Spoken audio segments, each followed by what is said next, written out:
First recording experience, అంతకుముందు first acting experience, అది ఒక డిఫరెంట్ ఎక్స్పీరియన్స్. రికార్డింగ్ రూమ్ చూడండి. రైట్. సో రికార్డింగ్ రూమ్లో సైంటిస్ట్ రూమ్లో ఉన్నట్టుగా ఉంది కదా. మరి రికార్డింగ్ డైలాగ్స్ అనమాట. మరి షార్ట్ మూవీలో ఏం యాక్షన్, దాని పేరు, మూవీ పేరు కూడా చెప్పకూడదు ఎప్పుడా. ఓకే, సస్పెన్స్ అన్నీ. Okay, right. మరి షార్ట్ మూవీలో, షార్ట్ ఫిలిం యూట్యూబ్లో, దానికి ఇప్పుడు రికార్డింగ్ అనమాట. Acting separate, recording separate.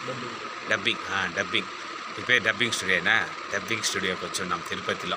2 వీలర్లో వస్తుంది కదా, జుట్టంతా ఎట్టంటే ఎగిరిపోయి ఉండేది. రైట్. ఈ డబ్బింగ్ స్టూడియోలో ఉన్నాం. కొంచెంసేపులో డబ్బింగ్ చెప్పాలి.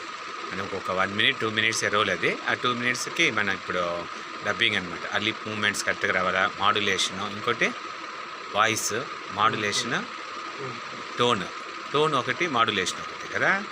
టోన్ అంటే ఏమి, మాడ్యులేషన్ అంటే ఏమి ఐడియా. సో ఇవన్నీ ఉన్నాయన్నమాట. సో ఇప్పుడు కరెక్ట్గా అక్కడ లిప్ మూమెంట్స్ ఎగినట్టుగా రావాలి. ప్రొఫెషనల్ దీంట్లోనే ఉండే వాళ్ళకి ఈజీనే, కానీ మనకు కొంచెం ఇబ్బంది. బట్ ఎనీహో చూద్దాము ఎట్లా చేస్తామో. మరి మీరు స్క్రీన్లో, టీవీలో, ఫోన్లో, యూట్యూబ్లో చూడొచ్చు మీరు ఫ్యూచర్లో. రైట్. మరి డైరెక్టర్ సమీ చూడకూడదు నువ్వు, సస్పెన్స్ అన్నీ. ఓకే బా థ్యాంక్ యూ. రైట్. మరి ఫస్ట్